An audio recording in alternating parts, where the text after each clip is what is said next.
ఈరోజు నిరుద్యోగ యువతీ యువకులకు సంబంధించి నేను శాసన మండలిలో ప్రస్తావన వచ్చినప్పుడు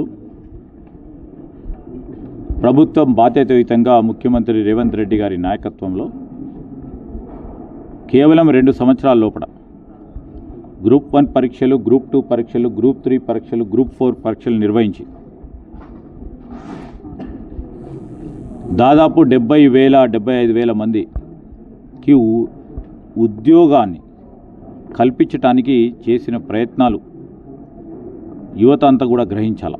ఈరోజు ప్రభుత్వం బాధ్యతాయుతంగా ప్రభుత్వ ఖాళీలను, ప్రభుత్వకు సంబంధించి వివిధ శాఖలకు సంబంధించిన ఖాళీలను భర్తీ చేసే బాధ్యత తీసుకుంది. తీసుకున్నాం కాబట్టి ఇవన్నీ కూడా చేస్తూ ఉన్నాం. ఇంకా చేయాల్సి ఉంది. తప్పకుండా ఈరోజు ప్రభుత్వ ఉద్యోగ ఖాళీలను భర్తీలను నింపుతూ మేము ఇచ్చిన హామీను నిలబెట్టుకునే ప్రయత్నంలోనే ముందుకు సాగుతూ ఉన్నాం. తప్పకుండా ఈరోజు పబ్లిక్ రిక్రూట్మెంట్ ప్రాసెస్ను ఆపకుండా ముందుకు తీసుకెళ్లే కార్యాచరణ తీసుకుంటున్నాం. అదే మేము చెప్పడం జరిగింది.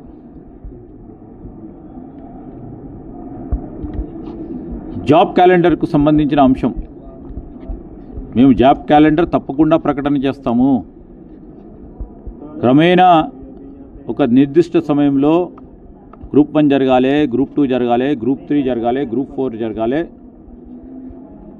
ఆ విధమైన జాబ్ క్యాలెండర్ ఇస్తే విద్యార్థులందు వారికి అవకాశం ఉంటుంది, సమయానుకూలంగా వారు చదువుకునే అవకాశం ఉంటుంది, పరీక్షలు రాయడానికి వీలు సంకల్పన ఉంటుందని ఆలోచన చేస్తూ ఉంది ప్రభుత్వం. దానికి కట్టుబడి ఉంది. ఇంకో పక్షాన దాదాపు 25 నుంచి 30 లక్షల మంది నిరుద్యోగ యువతీ యువకులు ఉన్నారు. అన్ని ప్రభుత్వ ఉద్యోగాలు కల్పన ఎవరి తరం కాదు.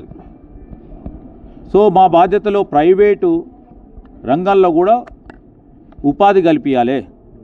వీలున్నంత వరకు ప్రభుత్వ ఉద్యోగాలు కల్పిస్తూ మిగతా వాటికి కూడా నైపుణ్యం గల విద్యా అర్హతలు ఏ విధంగా పెంచాలని ఆలోచన చేస్తూ ప్రైవేట్ రంగంలో కూడా ఉద్యోగ అవకాశాలు కల్పించే కార్యక్రమం తీసుకుంటున్నామని కౌన్సిల్లో చెప్పడం జరిగింది. ఆ ప్రస్తావనకు సంబంధించి దాన్ని ఇష్టారాజ్యంగా టీఆర్ఎస్ పార్టీకి సంబంధించిన వారు నిరుద్యోగుల విషయంలో వారిని తప్పుదారి పట్టించే ప్రయత్నం చేస్తూ వారిని రెచ్చగొట్టే ప్రయత్నం చేస్తూ ఉన్న ధర్మిల్లా నిరుద్యోగ యువతి యువకులకు మేము తెలియజేస్తూ ఉన్నాం. ఆ రోజు 9 సంవత్సరాల పాటు గ్రూప్ 1 నిర్వహించలేదు గత ప్రభుత్వం. ఒక్క రిక్రూట్మెంట్ జరగలే. ఈరోజు ఇన్ని వేల మంది రిక్రూట్మెంట్ జరుగుతూ ఉంటే మా కన్విక్షన్, మా కమిట్మెంట్, మా ప్రభుత్వానికి సంబంధించిన సంకల్పన మేము చూపెడతా ఉన్నాం. ఇంకా కూడా చేస్తాం. ప్రభుత్వ రంగంలో ఉద్యోగ ఖాళీలను భర్తీ చేస్తూ పాటు మేము చెప్పిన 2 లక్షల ఉద్యోగ ఖాళీలు నింపే కార్యక్రమంలో ఒక ప్రణాళికబద్ధమైన కార్యక్రమం తీసుకుంటాం. నేను ఎందుకు చెప్తా ఉన్నానంటే ఈరోజు మేము చెప్పడానికి కారణం,